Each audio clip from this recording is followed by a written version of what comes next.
Wapendwa taifa la Mungu, karibuni katika tafakari ya neno la Mwenyezi Mungu. Leo tunapoadhimisha Dominika ya 28 ya mwaka C wa kanisa. Somo katika kitabu cha Wafalme. Naamani alishuka akajichovya mara 7 katika Yordani, sawasawa na neno lake yule mtu wa Mungu. Nayo nyama ya mwili wake ikarudi ikawa kama nyama ya mwili wa mtoto mchanga, akawa safi. Akamrudia yule mtu wa Mungu, yeye na mafuatano yake yote. Akaja akasimama mbele yake, akasema, sasa tazama, najua ya kwamba hakuna Mungu duniani mote ila katika Israeli. Basi na kuomba upokee baraka kwa mtumwa wako. Lakini akasema, kama Bwana aishivyo, ambaye nimesimama mbele yake, Bwana sipokei kitu.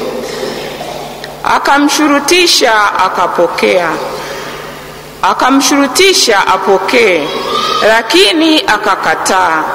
Naamani akasema, kama sivyo, lakini mtumwa wako na apewe mzigo wa udongo wa bagala 2.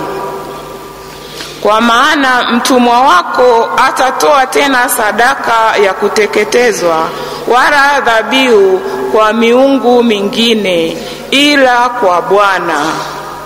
Neno la Bwana.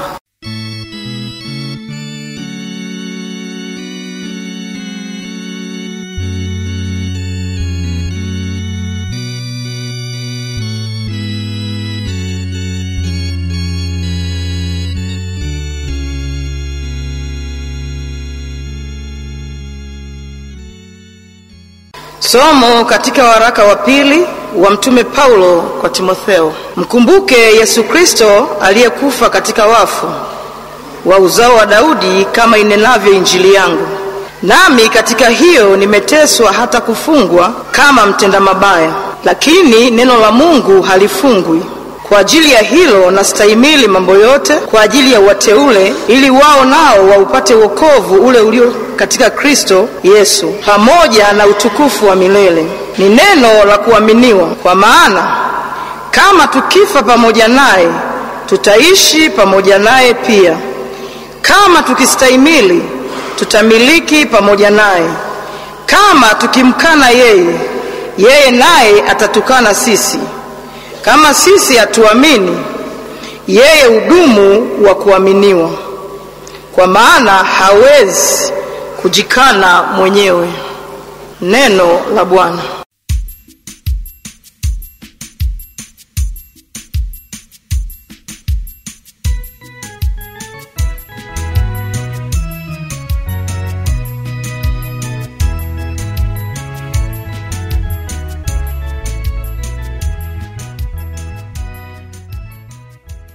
Karibuni tusikilize Injili takatifu. Injili yetu inatoka katika Mwinjili Luka sura ya 17 aya ya 11 mpaka ya 19.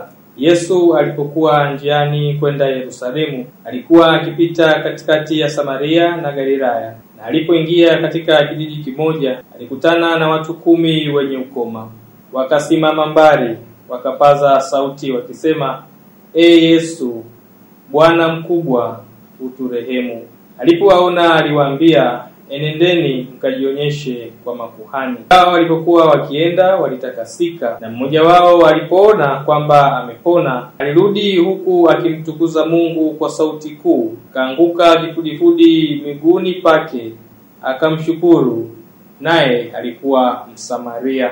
Yesu akajibu akanena, hawakutakaswa wote 10? Wale 9 wapi? Je, hawakuonekana waliorudi kumpa Mungu utukufu ila mgeni huyu?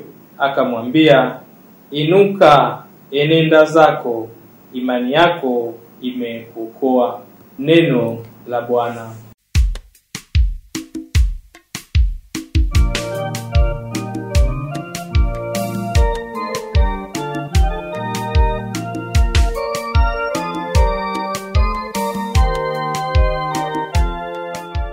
Wapendwa wa taifa la Mungu, neno la Mungu katika Dominika leo linatukumbusha kuhusu kushukuru, yaani kwa watu wa shukrani kwa neema na baraka nyingi tunazojaliwa.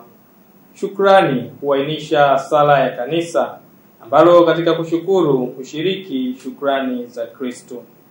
Tunajifunza hayo katika katekisimu ya Kanisa Katoliki namba 2637 mpaka 2638. Somo la kwanza na somo la Injili katika Dominika leo yana uhusiano mkubwa. Yote yanazungumzia ugonjwa wa ukoma. Yote yanazungumzia wagonjwa wa ukoma ambao wanaponywa. Wagonjwa hao baada ya kupona wanarudi kutoa shukrani, na wote waliorudi kutoa shukrani ni wageni, yaani si Waisraeli. Kuponywa kwa wagonjwa hawa ambao si Waisraeli unadhihirisha kwamba Mungu ana nguvu na uweza, na wema wake ni kwa watu wa mataifa na hali zote, kama tunavyosoma katika kitabu cha Matendo ya Mitume sura ya 10 aya ya 35. Katika kila taifa mtu amchaye na kutenda haki hukubaliwa na yeye. Pia kupona kwa wagonjwa hawa uliwadai kwanza imani, na amani alidaiwa kwanza kuamini kwa kujichovya mara 7 katika mto Yordani atapona ukoma wake. Wale wakoma nao pia katika Injili walidaiwa imani kwa kuanza safari ya kwenda kujionyesha kwa makuhani, ingawa walikuwa hawajapona. Mifano hii itupe nguvu ya kwanza kutenda kazi na matendo mengine mema tukiwa na imani kwamba Mungu atatufanikisha, hasa katika yale yanayoonekana kuwa hayawezekani au ni magumu. Katika wazo kuu la shukrani kupitia masomo ya leo, tunafundishwa tuwe watu wa shukrani na kwamba kushukuru kuwe sehemu ya maisha yetu ya kila siku. Bahati mbaya ni kwamba kuna kundi kubwa la watu ambao wanamkumbuka Mungu wakati wa shida tu.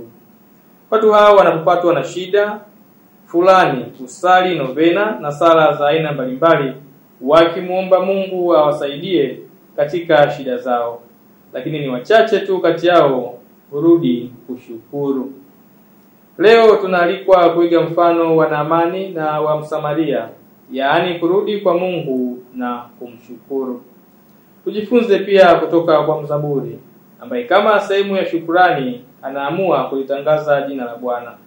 Tunasoma, nimrudishie Bwana nini kwa ukarimu wake wote alionitendea?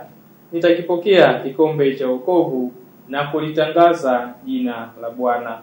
Zaburi sura ya 116 aya ya 12. Wapo pia wale ambao hawashukuru kwa kuwa hawaoni sababu ya kufanya hivyo.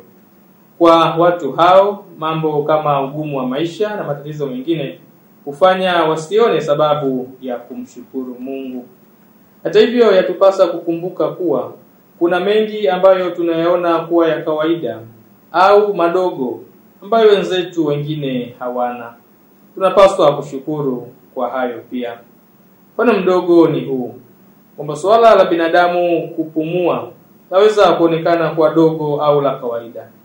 Lakini wengi tunakumbuka kipindi ambacho watu wengi walipata shida ya upumuaji mpaka wakahitaji msaada wa mashine. Basi kwa nini usimshukuru Mungu kwa kuwa unapumua vizuri?